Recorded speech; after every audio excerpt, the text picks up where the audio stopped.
We have just had the worst day in the stock market since the 2020 COVID crash. Traders sold anything with an ounce of... Now, crypto during the past month was steadily increasing and looked primed to reach new highs. However, due to the US economy weakening, we have had a high change of events. Now, Bitcoin was increasing from our red demand zone right here, which also was a slight supply zone back during the previous bull market. Now, as I said in the intro, for the entire month of July, we looked like we could be on to break the new highs until we reached this zone right here, which is also the Fibonacci 0.618 to 0.786 area, and this looks to be like our new established sell zone and supply zone. So we reached this high.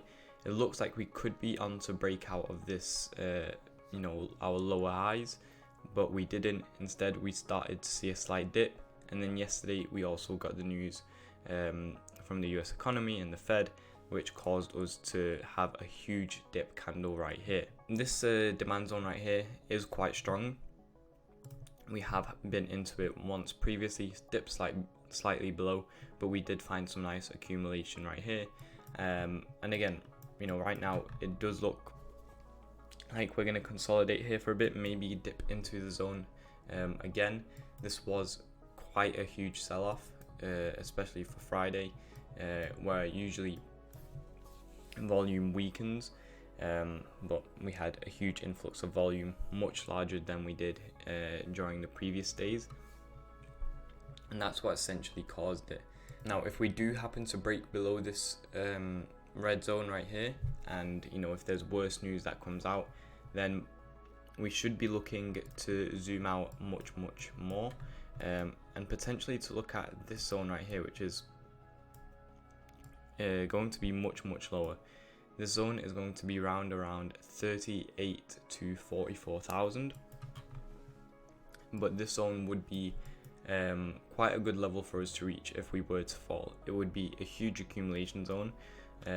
Previously, just before we had the huge run up back to the new all-time high, we accumulated for however long this was. I think it was nearly 2 months we accumulated for, and that was essentially what enabled us to have this huge run up. So if we were to fall back down here, it would mean all of these investors would also want to carry on accumulating here. They would be accumulating at their break-even price. They wouldn't be having to accumulate much higher, and it would also be very good for the institutional investors that have the ETFs, such as BlackRock and many more. That would also mean that a lot of derivatives traders would be liquidated. If they're entering longs right here, then they'll get liquidated, and there'll be much more liquidity further down the line. Now, that is the worst case scenario that I think could happen. If we get more bad news, then obviously the chances increase that we will fall to that level. However, for now, as long as the market stays stable, we don't get any more bad news, then we should be able to keep consolidating right around the low from 53 to at the high of 74, until we get another major catalyst that can allow us to break through the high and reach my near-end target, which is going to be right around $100,000 BTC during this run. That's my more conservative target. I haven't really thought out for a much more optimistic target yet, but yeah, this is where I think that BTC could be going, which is going to be around 100 to 104 for this bull run. Next, we move on to ETH. So ETH had the news of its ETF quite recently.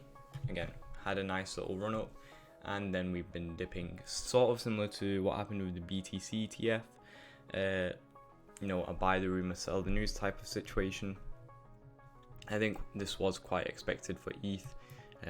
We had a huge run up prior, and then obviously the ETF comes out and we're going to have the dip. Now, ETH, unlike BTC, has got a much more used demand zone, which is this area right here, which it's at right now. You know, we've been in it multiple times, we've had a rally from it multiple times, and as you can probably see, the initial rally was the largest, second rally was much smaller. So if we're going off of that trend, this rally should be smaller than the next one, which means that the demand zone is getting weaker and weaker. Now, the next main demand zone we have, if we break this one right here, is going to be right here, which I did a horrible arrow to. It's going to be from 2000 to around 2500, which on the weekly time frame looks something like this.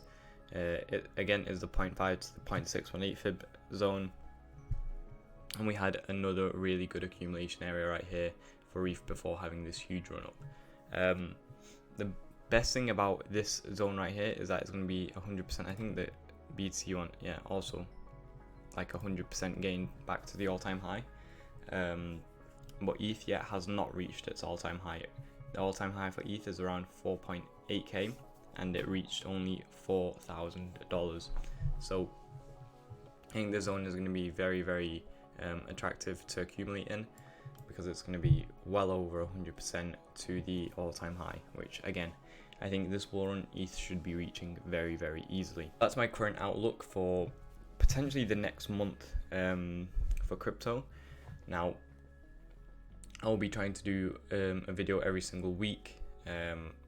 You know, if the BTC ETH market doesn't change that much, I will just be showing you guys the altcoins that I'm buying, new coins that I'm finding, everything like that. So make sure to subscribe, like, and yeah, I'll see you guys around. Thank you very much for watching, and I'll see you all in the next one next week. Goodbye.